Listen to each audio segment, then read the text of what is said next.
Assalamualaikum warahmatullahi wabarakatuh. Jumpa lagi dengan si Maghrib di podcast horor Nightmare. Pada kesempatan kali ini saya akan membacakan sebuah cerita pengalaman horor, kisah nyata yang dialami oleh Jamal saat membeli mie tek-tek. Selamat bergabung, selamat mendengarkan.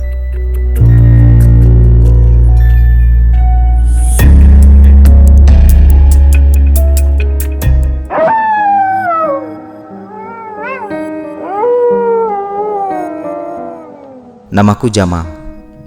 Kejadian ini terjadi pada tahun 98.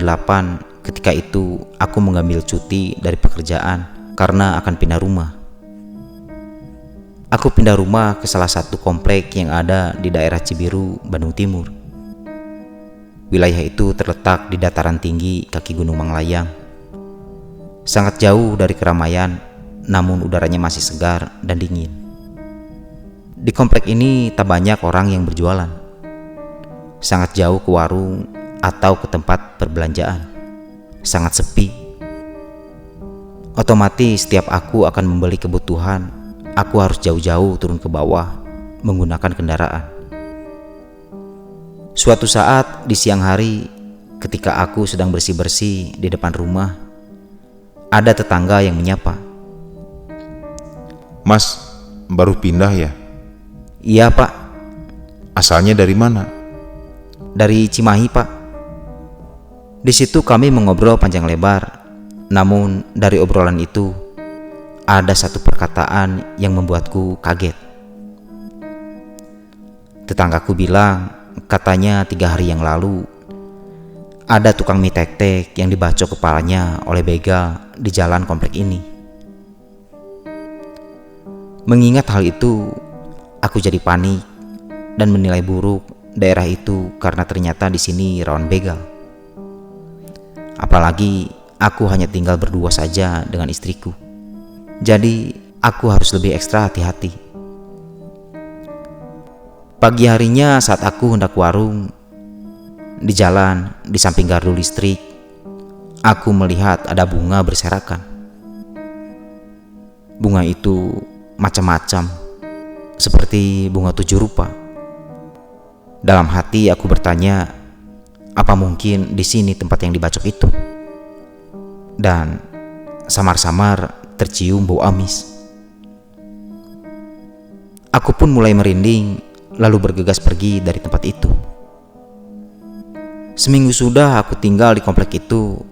Seperti biasa, aku melakukan pekerjaan rutinitas sehari-hari. Pergi pagi dan pulang sore. Terkadang pulang larut malam karena harus lembur. Suatu malam saat aku sedang bersantai dengan istriku, tiba-tiba aku mendengar suara katel yang dipukul dari luar. Penasaran, aku pun menyuruh istriku untuk melihatnya. Dan setelah istriku mengintipnya dari jendela, ternyata suara itu dari tukang yang berjualan. Di situ aku sempat berpikir aneh-aneh karena teringat tukang mie tek-tek yang dibacok. Namun saat aku amati dari ciri-cirinya, sepertinya itu tukang nasi goreng. Karena tak ada yang aneh dan kebetulan malam itu perutku lapar, aku memutuskan untuk keluar dan menghampiri orang yang berjualan itu. Lalu aku pun bertanya, "Mang, nasi goreng?" Bukan Pak, ini mie tek-tek. Di situ aku kaget setelah mendengarnya. Aku sempat panik, namun tiba-tiba saja tetanggaku datang dan berkata sambil tertawa, Hah, tenang Mas, itu bukan tukang mie tek-tek yang dibacok. Aku pun sedikit lega saat tetanggaku bilang seperti itu. Ternyata tukang mie tek-tek di komplek ini tak hanya satu. Dan keesokan harinya, aku bekerja seperti biasa dan harus lembur karena pekerjaan yang menumpuk. Hari itu aku pulang larut malam sekitar pukul 12 malam. Suasana komplek tampak begitu sepi. Tiba-tiba dari kejauhan, aku melihat tukang mie tek-tek yang kemarin. Ah, kebetulan sekali ada tukang mie tek-tek. Dari tadi perutku memang sudah keroncongan.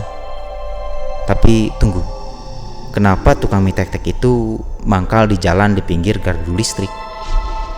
Bukankah itu tempat kejadian yang dibacok? Sahutku dalam hati. Ah, sudahlah. Mungkin tukang mie tek-tek itu sudah terbiasa mangkal di situ. Karena tak ada yang aneh ataupun ganjil, aku pun berhenti di depan tukang mie tek-tek itu untuk memesannya. Jarak dari gardu listrik ke rumahku tidak jauh, hanya beberapa meter saja. Mang, pesen 2 ya, anterin ke blok B1. Iya pak. Aku pun pergi menuju rumah. Sesampainya di rumah, saat itu istriku tidur di kursi. Mungkin ketiduran saat menungguku pulang. Aku pun duduk di samping istriku sambil membuka sepatu. Namun tiba-tiba, siapa jam segini yang ngetok pintu? Sahutku dalam hati. Ah, mungkin itu suara tukang mie tek-tek. Tapi kok cepat sekali ya? Aku pun bergegas membuka pintu untuk melihat siapa sebenarnya yang menutup pintu. Dan setelah aku buka pintu, astaga! Seketika saja jantungku serasa mau copot.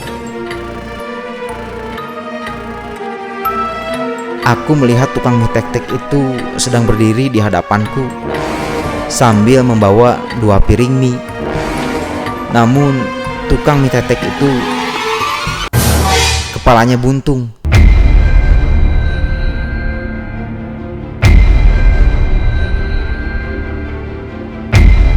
Di situ aku lemas dan langsung tak sadarkan diri. Hingga beberapa saat kemudian aku dibangunkan oleh istriku. Aku pun mulai menceritakan kejadian itu. Dan keesokan harinya, aku dan istriku sepakat memutuskan untuk pindah rumah dari komplek itu.